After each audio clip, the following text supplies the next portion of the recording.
안녕하세요. 저는 결혼한 지 5년이 되었고 나이는 30대 중반이고 아이는 아직 없습니다. 결혼하고 1년은 그냥 신혼을 즐기자는 마음으로 아이를 일부러 가지지 않았어요. 그런데 막상 아이를 가지려고 노력하는데 맘처럼 되지 않더군요. 그래서 시험관 아기도 2번은 해보았습니다. 그런데 생각했던 그 이상의 아픔도 있고 금액적으로 부담도 되더군요. 지금은 잠시 쉬고 있어요. 사실 시댁에서 금전적인 도움이 필요하면 도움을 주신다고 했는데 아직 그 정도는 아니어서 도움은 받지 않고 있지만 그것보다 부모님들도 아이를 원하고 계신 것 같았어요. 충분히 그럴 거라 생각하고 있습니다. 그래도 단 한 번도 아이에 대해 말하지 않으셨어요. 감사하게 생각하고 있어요. 남편이나 저나 아무런 이상 없고 남편과도 여전히 사이가 좋으니까 자연적으로 임신이 되기만을 기다리고 있습니다. 저를 위해서 남편은 아이 없으면 어떠냐고 그냥 둘이만 살아도 된다는 말을 해주더군요. 아이를 좋아하면서도 저를 위해 이렇게 말을 해주는 사람입니다. 저희 남편을 잠깐 자랑을 하자면 저와 동갑내기 있고 따뜻한 마음을 가졌어요. 시부모님들이 워낙 성품이 좋으신 분들인데 영향을 받은 것 같아요. 저는 남편이 참 편하고 좋습니다. 여기서 저희 시부모님 자랑도 좀 하고 가야겠네요. 두 분도 인자하시고 자식들 삶을 존중해주고 시집살이 이런 거 전혀 시키지 않으세요. 사연글을 보면 많이 놀랐는데 저희 시부모님은 전혀 그렇지 않아서 할 말이 없어요. 저희 시부모님들 참 좋으신 분들이세요. 감사하게도 제가 어디에 복이 붙어 있는진 몰라도 엄청난 복을 받고 있어요. 그런데 제가 이곳에 사연을 쓰게 된 것은 한 사람으로 인해 저희 시댁이 조용할 날이 없었기 때문입니다. 저희 남편이나 시부모님은 제가 행여나 임신에 대해 부담을 느낄까봐 전혀 아이 얘기 꺼내지 않는데 한 사람인 동서가 수시로 제 속을 뒤집어 놓습니다. 저는 저한테 너무나 잘해주시는 시부모님을 생각하며 내가 큰 복을 받았구나 생각하며 더 잘하고 싶어서 잘해드리면 꼭 가시집 온 동서가 제가 하는 것을 보고 자꾸 비아냥거리는 거예요. 형님, 제가 형님한테 하고 싶은 말이 있는데 해도 될까요? 하고 묻더군요. 동서가 결혼하고 저와 많은 시간을 보내지 못해서 서로에 대해 잘 모르는 부분들이 많아서 이참에 가까워져 볼까 하고 얘기를 했어요. 그랬더니 동서가 저한테 꼭 말하고 싶은 말이 있다고 하더군요. 자긴 하고픈 말은 꼭 해야 직성이 풀리는 성격이라고 하면서 말이에요. 그래서 동서에게 말해보라고 했더니 형님, 뭘 그리 어머님 아버님한테 애를 쓰세요? 그냥 적당히 하세요. 옆에서 보기 안쓰러워요. 형님 너무 애쓰시는 것 같아요. 혹시 아기 못 낳으셔서 그래요? 이러는 겁니다. 다른 것도 아니고 제가 제일 예민하게 생각하고 있는 부분을 건드리더군요. 적어도 어른이라면 이 정도는 기본적으로 상대를 살피면서 말을 꺼내야 하는데 머리에 든 게 없는지 기가 막히게 저를 얼마나 한다고 그렇게 말을 하더군요. 그래서 한 소리 해주었습니다. 아니, 난 아이 때문에 부모님한테 잘하는 거 아닌데 그냥 내 마음이 가는 대로 하는 거야. 그리고 나는 동서처럼 무언가 바라면서 대가의 효도 안 해. 동서가 뭘 모르나 본데 어머님 아버님 색안경 끼고 안 봤으면 해. 내가 잘한다고 잘해주시고 못한다고 못해주시는 그런 분들 아니야. 하니까 한다는 말이 아니 그렇잖아요. 요즘 세상에 시부모한테 형님처럼 잘하는 사람 처음 봤어요. 제 주변에는 보면 재산이 많거나 무슨 잘못을 했거나 이럴 때 형님처럼 잘하거든요. 그러지 않고서는 시댁과 거의 1년에 서너 번 보고 살아요. 동서의 말을 듣고 있자니 참 어이가 없고 나이를 어디로 처먹었나 싶더군요. 적은 나이도 아닌 30이나 먹었으면서 하는 말이 나이값을 못하는 것 같더군요. 저는 동서에게 한 소리 했습니다. 동서, 주변 사람들이 어떻게 하고 살든 뭐가 중요해. 그게 다 남의 인생이야. 그렇게 사는 데에는 동서 말대로 무슨 사정이 있겠지. 그런데 지금 동서 시부모님들하고 벽 쌓고 살 정도의 무슨 일이 있었어? 없었잖아. 그러면 우리는 우리 방식대로 살아가면 되는 거야. 비교하지도 말고 재지도 말고 그냥 마음 가는 대로. 그랬더니 더 어이없는 말을 하더군요. 형님, 솔직히 저한테만 말해봐요. 형님이 누구한테 하소연하겠어요. 동지끼리 서로 위로하면서 살아요. 저는 어머니 저 때 보니까 너무 어머님 생각대로 일 처리해서 너무 화가 나서 말했는데 되려 버를 없이 군다고 저를 뭐라고 하는 거예요. 형님 어머님 이상하죠? 하고 저와 이제 어머니 흉을 같이 보려고 하더군요.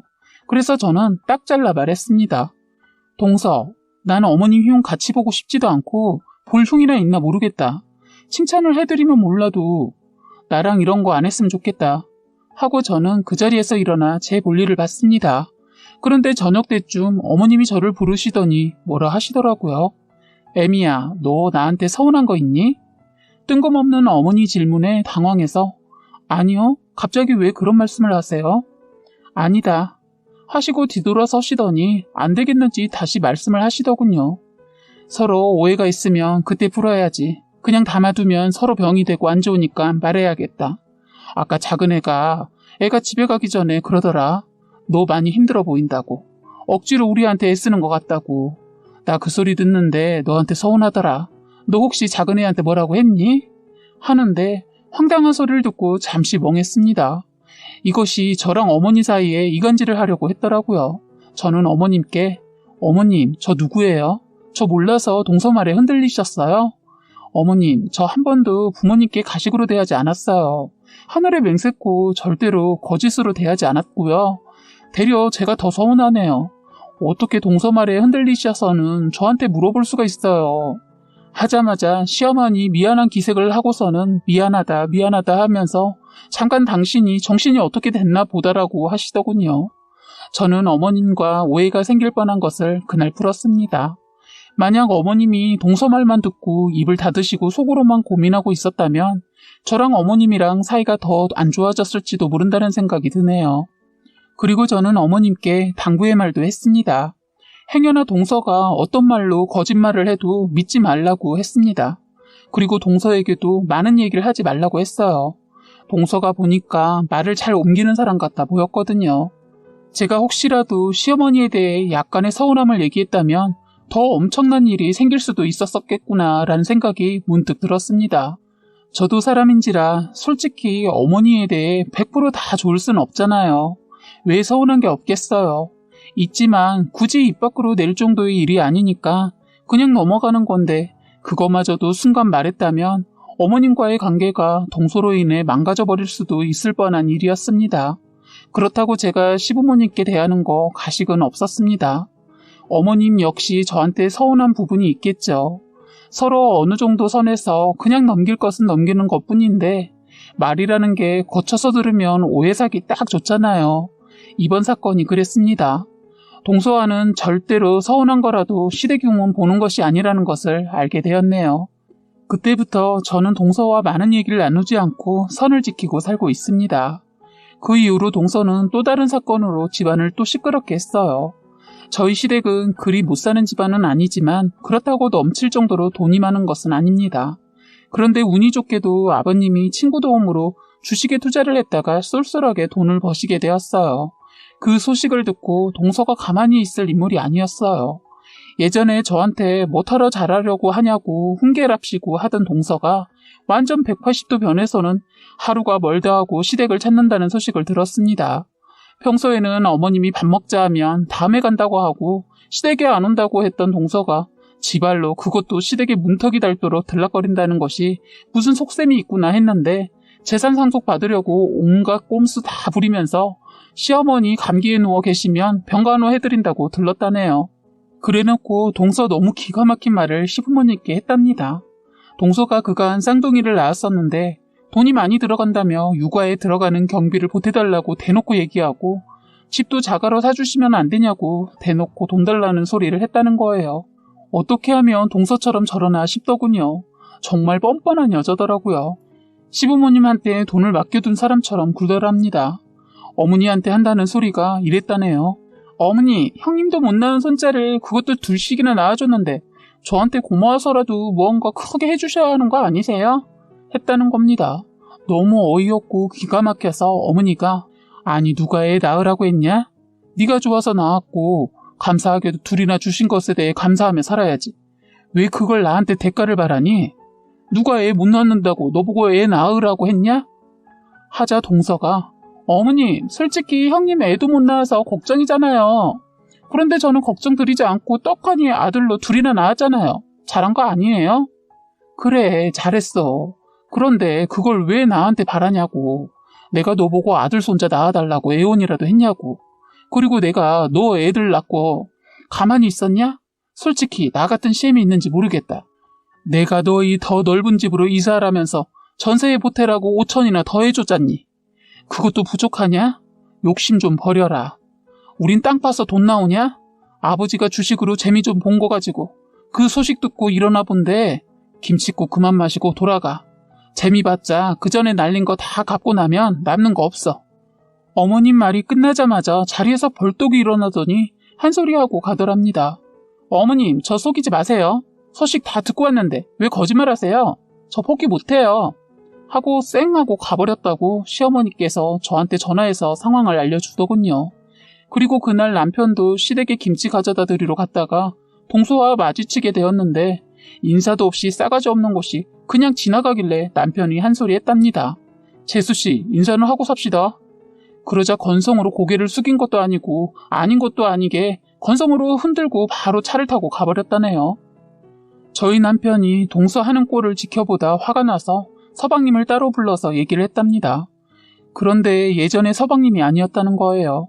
돈에 독이 올라서는 자기 아버지한테 돈 뜯어서 집 살 거니까 형은 싫으면 알아서 하라고 했다네요.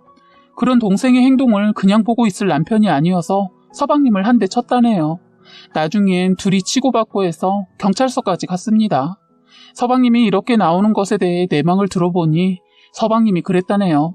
동서가 아버님한테 돈 뜯어오지 못하면 이혼 준비하라고 애들도 다 두고 가버린다고 했답니다. 그 말을 듣고 겁이 나서 동서가 시키는 대로 움직였다고 해요. 동서도 서방님이 움직임이 없어 보이니까 행여나 그 돈 저희한테 다 갈까봐 서둘러 시댁을 찾은 거였고요. 어떻게 이럴 수가 있을까요? 돈이 뭐라고 형을 치고 아버님을 협박하고 아버님은 모든 사실을 알고 서방님과 동서를 불러 절대로 시부모님 눈에 흙이 들어가도 재산은 안 준다고 했답니다. 죽을 때까지 다 쓰고 간다고 했답니다. 그러면서 남으면 다 사회에 기부할 거라고 하시면서 너희들 같은 것들한테는 내 돈의 가치가 떨어질 것 같아 사회에 기부하고 죽는다고 했답니다. 괜히 재산 남겼다가 형 괴롭힌다고 다 쓰고 가신다고 하셨다네요. 그리고 동서한테도 이혼 무섭지 않으니 할 거면 지금 당장 하라고 했답니다. 애들이 뭘 모를 때 그냥 나가라고 했다네요. 그러자 동서가 무릎 꿇고 아버님 바지자락 잡고 매달렸다고 해요. 동서가 저희 시부모님을 만만하게 봤다가 된통 당한 사건이었습니다. 그 일로 인해서 동서가 그동안 시부모님으로부터 지원받고 있던 것마저도 다 끊겼네요. 욕심부리다 되려 쪽박찬 셈이죠. 지금은 동선에 시댁이 1년에 한 번 올까 말까 할 정도로 발걸음 안 하고 있어요. 그때 아버님 모습 보고 많이 놀랐는지 오지를 않더군요. 사실 저도 아버님 얘기를 듣기만 했는데 올바른 처신이었다고 생각 들어요. 저도 시부모님께 재산 저희들 물려주실 생각하지 말고 여행도 다니시고 좋은 거 드시면서 다 쓰세요 했습니다. 저희들 힘들게 하지 않고 즐겁게 사시다 가신다고 실버타운도 알아보시고 계십니다. 저는 부모님이 좋다면 그 뜻에 따르려고 합니다. 동서는 시부모님께 매운맛 당하고 나서는 일체 시댁에 어떠한 것도 바라지도 않고 오지도 않아요. 한 번인가 서방님이 애들만 데리고 다녀갔네요. 저희 시댁은 이런 애물단지가 들어오고 나서부터 집안이 이렇게 시끄러워지기 시작했었습니다. 서방님도 그날 이후로 뭔가 느낀 것이 있는지 무릎 꿇고 사죄드리고 갔어요. 지금은 남보다 못하게 지내고 있는데 언제까지 그럴지는 모르겠네요. 가족이 이렇게 남보다 못할 수가 있네요. 돈에 눈이 멀어 이혼까지 생각한 머리 빈 저희 동서 얘기를 해보았네요. 지금은 꼴통이 시댁에 오지 않아서 시끄러울 일이 없습니다. 저는 조만간 다시 시험관하기 다시 해보려고 해요. 그런데 이번엔 느낌이 너무 좋아요. 나중에 기회 되면 다시 후기 남길게요. 여러분 행복하세요. 세상엔 나쁜 시부모님만 있는 게 아니라는 걸 말씀드리고 싶었고 이렇게 여우 같고 못된 동서도 있다는 것과 함께 남의 꼴 탐내면 이렇게 된다는 것을 말해드리고 싶었습니다. 아무쪼록 가정의 행복만이 가득하시길 바라겠습니다. 지금까지 여러분의 소중한 사연을 읽어드리는 해바라기 사연방이었습니다. 구독과 좋아요, 알림 설정 부탁드리겠습니다.